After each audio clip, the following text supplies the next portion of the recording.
ada pertanyaan dari Pak Men Andika Putra, ditujukan kepada Ibu Laila.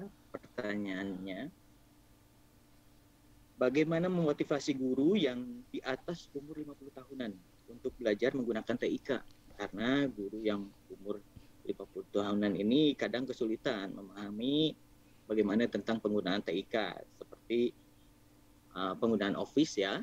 Office saja mungkin ada kesulitan, atau apalagi hal-hal lain yang lebih kompleks barangkali begitu. Silahkan kepada Ibu Laila menanggapi. Iya, terima kasih Pak Deden. Terima kasih juga pertanyaannya dari Pak Men Andika Putra. Pertanyaan yang bagus ya. Bagaimana cara memotivasi guru yang usianya memang di atas 50 tahun, ini terutama guru-guru sekolah dasar ya. Bagaimana cara kita bisa memotivasi supaya mereka mau menggunakan TIK dalam pembelajaran.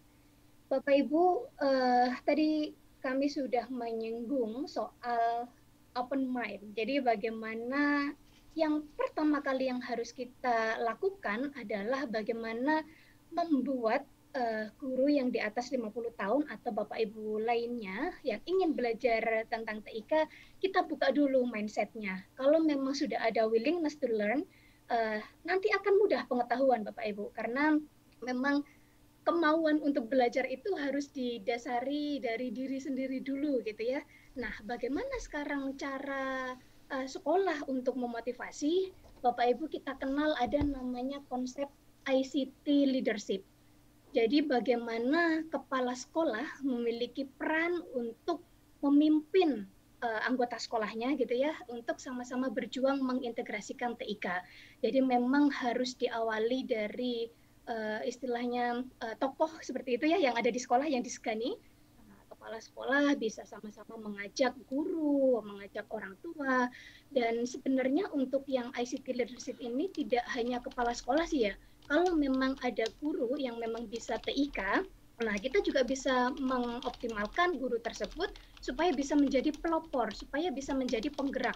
Karena memang untuk memotivasi, untuk memajukan sekolah harus ada penggeraknya Bapak Ibu. Kalau Bapak Ibu sekarang dengar apa namanya implementasi ada guru penggerak, ada sekolah penggerak, ya memang kita butuh itu, harus ada pihak satu dua orang dulu yang bisa menggerakkan, memberikan motivasi supaya guru-guru tersebut mau open gitu ya, mau membuka mindsetnya supaya bersedia belajar. Dan untuk mengajarinya seperti apa, sudah banyak sekali platform-platform pembelajaran yang bisa Bapak Ibu akses, bisa menggunakan manual offline dengan cara mungkin ada KKG yang di lingkup Bapak Ibu untuk belajar peer to peer gitu ya, guru sesama guru saling mengajari, atau Bapak Ibu juga bisa memfasilitasi guru-guru senior tersebut ya yang memang kurang paham terkait TIK untuk mengikuti pelatihan-pelatihan yang telah disediakan oleh Pusdatin. Jadi kita sudah ada banyak pelatihan, Bapak Ibu bisa membuka di website simpatik.belajar.kemdikbud.go.id. Di situ ada banyak sekali pelatihan yang bisa diikuti guru. Jadi mulai dari tahap yang paling mudah mengenal Office, terus kemudian memahami ya tentang pembelajaran berbasis TIK, baru nanti step by step mengembangkan konten pembelajaran sendiri. Bapak Ibu bisa mendaftarkan guru-guru tersebut supaya bisa mengikuti pelatihan. Tapi yang jelas paling utama adalah open mind dulu. Itu sih. Terima kasih Pak Deden. Ya, terima kasih Ibu Laila atas jawabannya ya. Jadi harus ada, mungkin menurut Ibu Laila, adanya motivasi antar guru di sana untuk saling mengajari ataupun inilah supaya memang TIK ini tidak bisa dihindari ya, Ibu Laila, barangkali begitu ya. Ini memang harus terus meningkatkan kemampuan dalam penguasaan TIK. Baik, kita berlanjut ke pertanyaan kedua untuk Bapak Ahmad Dahlan. Ini dari Atia Awalia Salim. Pertanyaannya, bagaimana cara agar seluruh pelajar atau mahasiswa ataupun pendidik bisa lebih mengerti TIK. Bahkan pendidik kadang masih bingung, apalagi dengan siswa-siswanya, dan mengapa tidak diwajibkan adanya mapel TIK di sekolah agar semua bisa lebih mengerti teknologi dan tidak tertinggal. Ini masih ada keterkaitan juga dengan pertanyaan pertama. Nah, silahkan Pak Ahmad Dahlan tanggapi. Ya, baik, pertanyaan yang baik Bapak Ibu. Baik Bapak Ibu ya, saya akan menjawab. Jadi solusi yang paling baik itu adalah meningkatkan motivasi Bapak Ibu. Meningkatkan motivasi ini ada orang yang bisa motivasinya meningkat sendiri, misalnya curiosity-nya tinggi tentang TIK. Ini saya pikir tidak ada masalah karena sumbernya ada banyak. Nah, saya ingin cerita sedikit pengalaman Bapak Ibu di Makassar sendiri. Saya membuat komunitas Bapak Ibu. Membuat komunitas bukan mengajari Bapak Ibu ya, sharing dengan guru-guru, peserta pendidik untuk membuat website Bapak Ibu bagi mereka yang tidak tahu coding sama sekali. Karena kita sudah ada di generasi membuat website Bapak Ibu itu semudah mengetik di Word. Kita sudah bergeser dari generasi membuat website itu harus tahu IT, server, PHP, HTML. Nah, ini kita informasikan dulu Bapak Ibu bahwa membuat website itu sudah tidak seperti itu lagi. Tugas kita dalam membuat website itu hanya menyediakan konten, sedangkan sisanya diberikan ke pihak ketiga, Bapak. Dan ini berhasil, Bapak. Ada beberapa teman yang mungkin 4-5 orang yang berhasil membuat website dan jalan sampai sekarang. Nah, masalah selanjutnya adalah membuat website itu sebenarnya cuma alat, yang penting adalah isi dari konten alat tersebut. Nah, saya beri motivasi sedikit dengan membuatkan Google AdSense untuk website mereka, jadi motivasinya tetap terjaga karena ada uang yang mereka dapatkan dari setiap konten yang mereka buat, itu Bapak Ibu. Sedangkan kenapa IT tidak dimasukkan ke dalam pembelajaran sekolah dasar? Karena saya pikir kompetensi dasar untuk sekolah dasar itu Bapak Ibu ya, kalau kita menggunakan IT tidak perlu untuk dibuatkan mata pelajaran karena harapan kita siswa hanya sampai pada literasi penggunaan IT saja Bapak Ibu, bukan pengembangan IT. Makanya IT tidak perlu diajarkan di mata pelajaran khusus di tingkat SD, cukup terintegrasi, maka dengan sendirinya peserta didik akan memiliki kompetensi menggunakan IT itu sendiri. Saya pikir itu harapan dari Dirjen SD, sekolah dasar Bapak Ibu ya, karena memang kompetensi kemampuan berpikir untuk siswa SD itu belum kompleks Bapak untuk mengembangkan. Jadi dia hanya pada level pengguna. Saya pikir itu, Bapak. Terima kasih. Baik, terima kasih Pak Ahmad Dahlan atas tanggapannya ya. Mudah-mudahan pada Ibu Atia Awalia Salim barangkali ya ini cukup puas dengan jawaban yang disampaikan. Selanjutnya pertanyaan ketiga untuk Bapak Ono Purbo. Ini Pak, ada pertanyaan dari Pak Christopheri. Beliau menanyakan, bagaimana menurut Bapak pengembangan TIK masih bisa efektif apabila pemenuhan atau masih adanya kendala dalam hal sarana prasarana. Sarana prasarana Pak. Ya, dan itu memang masih banyak Pak di semua jenjang barangkali ya, terutama di SD nih Pak. Wilayah pelosok dan jumlahnya populasi sekolahnya juga banyak, siswanya juga banyak. Nah, bagaimana Pak Silva? Ya, memang kalau sarana prasarana kalau ada akan sangat membantu ya. Kalau ada. Tapi harganya kan lumayan juga ya. Terima kasih Pak ini buat pertanyaannya. Nah, kalau nggak ada sebetulnya yang penting bukan TIK-nya sih sebenarnya. Jadi contoh, kita mau ngajarin siswa tentang pola berpikir. Itu kita seringkali disebutnya computational thinking, cara berpikir komputer ya.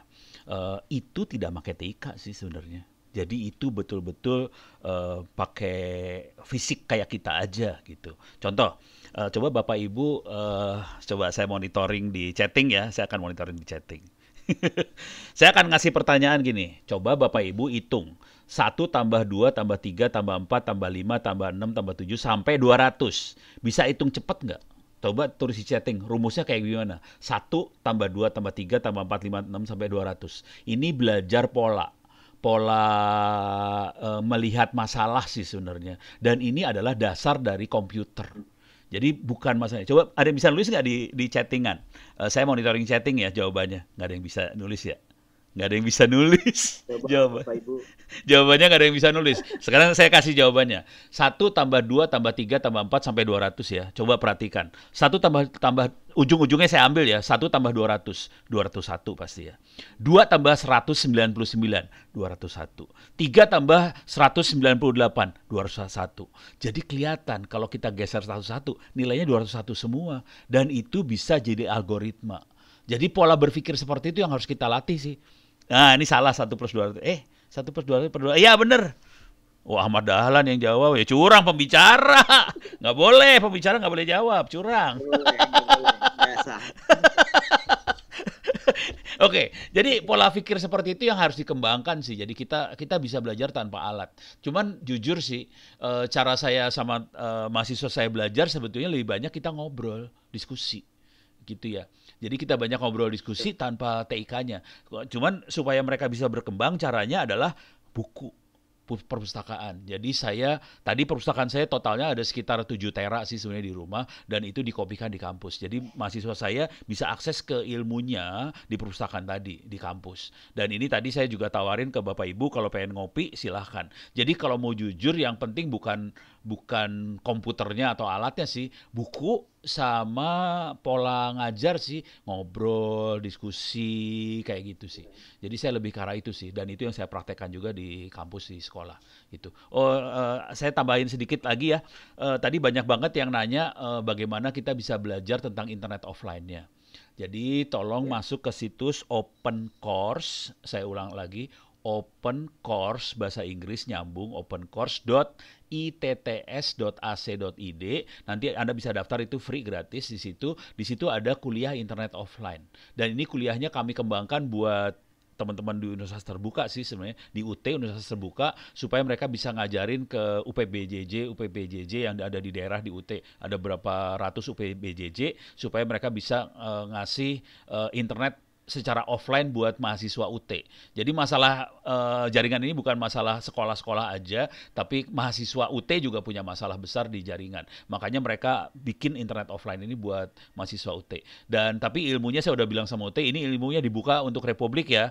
Jadi silahkan nanti teman-teman semua bisa ikutan belajar dan ini free. Dan rencananya juga akan ditaruh di e-learningnya UT. Ini saya baca ada Mbak Ranti Ajar, Sari, mahasiswa UT, silahkan belajar juga gitu. Oke. Mudah-mudahan bisa menjawab. Saya kembalikan pada Pak Deden. Silakan Pak Deden. Terima kasih Pak Ono. Sekianlah ya jawaban-jawaban dari pertanyaan yang muncul yang telah disampaikan oleh Bapak Ibu sekalian. Semoga jawaban yang disampaikan oleh para narasumber ini bisa memuaskan Bapak dan Ibu lah. Tambahan dikit tuh Pak Deden. Pak Deden nambah dikit. Silakan Pak. Jadi ini tadi saya udah mesen ke Mbak Laura panitia. Jadi saya minta tolong kalau pertanyaan-pertanyaan yang belum sempat dijawab silahkan dikumpulkan, dikirimin ke saya pakai email, nanti saya akan coba jawab terpisah sih. Nanti saya kasih panitia. Alhamdulillah. Pakai ya, YouTube Pak. nanti saya kasih tahu ke panitia lah URL-nya. Gitu ya. Supaya puas lah. Terima kasih banyak Pak. Sama-sama. Betul Pak. Terima kasih banyak Pak Ono yang dengan kerendahan hatinya mau menjawab nanti pertanyaan-pertanyaan yang sudah Ibu Bapak sampaikan di sini ya. Nanti juga informasi lainnya juga bisa tadi Pak Ono sudah sampaikan. Apabila sampai pun misalnya mau copy hard disk, silahkan sampaikan ke Pak Ono. Beliau sudah begitu banyaknya kontribusi dan termasuk juga TIK di bidang pendidikan. Baik, karena singkatnya waktu,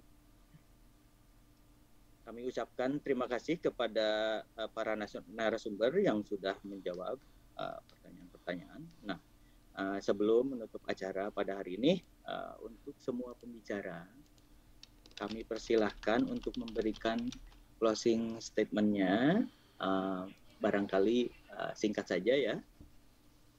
Kita bisa berturut-turut disampaikan dari Ibu Laila, kemudian Pak Ahmad Dahlan, dan juga Pak Ono. Silahkan yang pertama kepada Ibu Laila.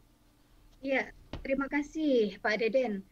Bapak Ibu semuanya, integrasi TIK dalam pendidikan ini bukan hanya tanggung jawab sekolah, bukan hanya tanggung jawab pemerintah pusat, tetapi tanggung jawab kita bersama, baik pemerintah pusat, pemerintah daerah, kemudian sekolah, bahkan perguruan tinggi ya. Tadi Pak Ono juga sangat-sangat membantu. Jadi mari kita sama-sama berkolaborasi untuk mengoptimalkan pemanfaatan TIK demi kemajuan pendidikan.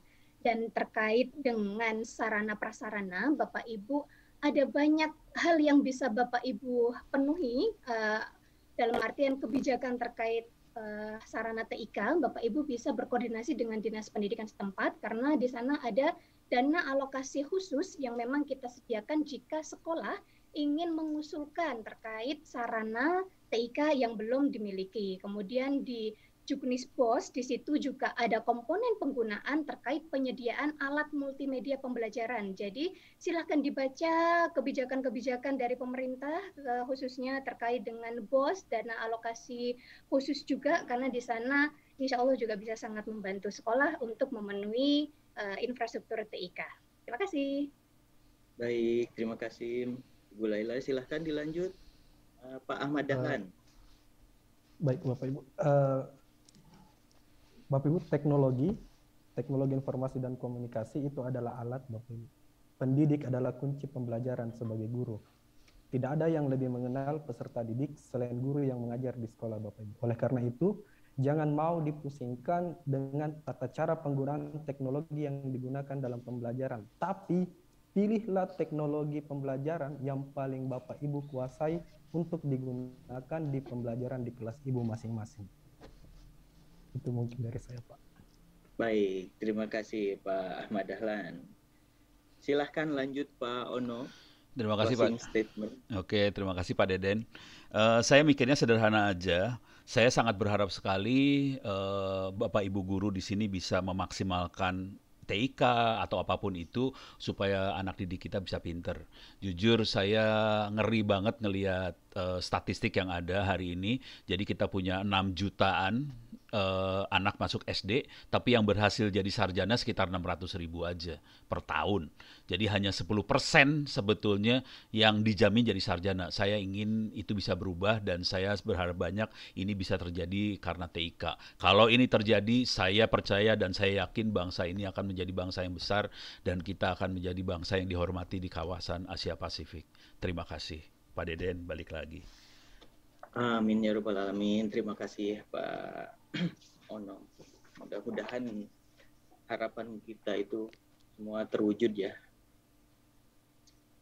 Baik, kita lanjut ini. Sebelum mengakhiri acara, kami juga mempersilahkan Bapak dan Ibu untuk dapat mengisi form survei dengan lengkap untuk mendapatkan sertifikat elektronik beserta sertifikat jam pelajarannya. Para peserta juga dihimbau untuk mengikuti seri-seri webinar selanjutnya untuk mendapat sertifikat jam pelajaran secara lengkap.